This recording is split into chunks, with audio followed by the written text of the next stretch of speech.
Salam alaikum, bienvenue les cotubistes de MPC2. Je vais essayer de faire la correction du TP concernant les chaînes de caractères, les dictionnaires et les tables. Je vais commencer par le premier exercice. Le premier exercice, il contient deux questions. Donc, la première question, il nous demande d'écrire une fonction zip L1, L2. Donc, L1 et L2, ce sont deux listes. Et qui permettent de retourner une liste de tuples construite à partir des éléments de L1 et 2.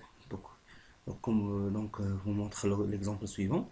On a deux listes x, y, x a 3 éléments, 1, 2, 3, égale à 2 éléments. La fonction zip, elle retourne donc liste du couple formée par les éléments de x, y situés au même ordre.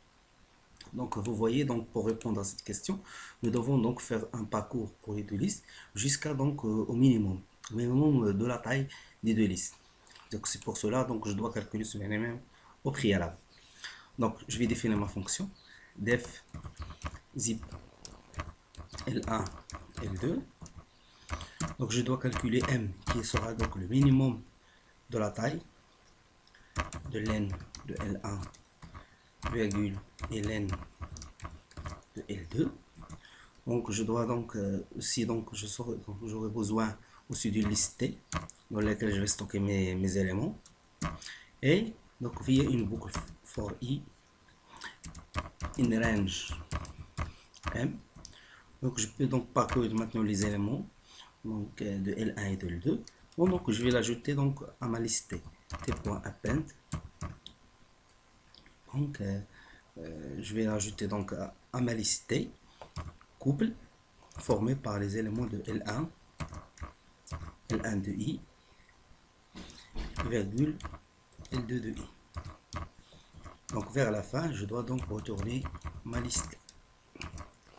Voilà, donc je vais tester ma fonction. Donc, j'exécute. Il n'y a pas d'erreur de syntaxe ou bien d'erreur de compilation. Donc, je peux donc me servir de cet exemple. Donc, copier. C'est un coller.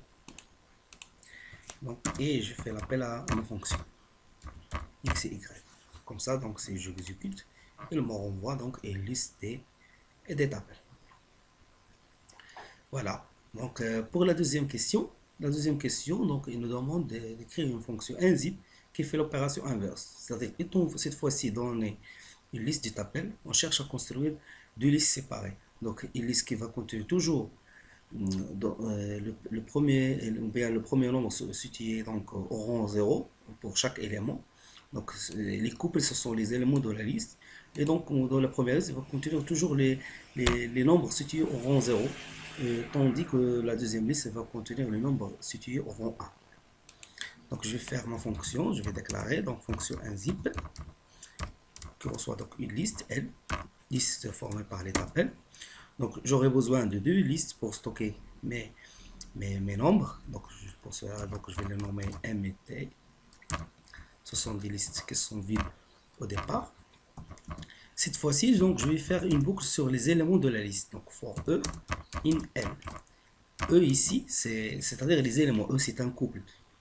Il contient deux nombres. Donc, je vais stocker dans T le premier nombre situé en rang 0, c'est-à-dire E de 0. Et je vais stocker dans M E de 1. Donc vers la fin, je retourne mes deux listes, c'est-à-dire T et M. Donc je compile. Il n'y a pas d'erreur de compilation. Donc je peux ici se servir de cet exemple. Faire un copier-coller pour cette liste. Et donc je vais le nommer par exemple LST. Pas de souci. Et j'ai fait l'appel à ma fonction zip sur ma liste LST. Donc j'exécute. Et voilà. Donc il me retourne la première liste qui contient 1, 3. Et la deuxième liste qui retourne 2 et 4. Et voilà, c'est tout. Je vous remercie. À la prochaine.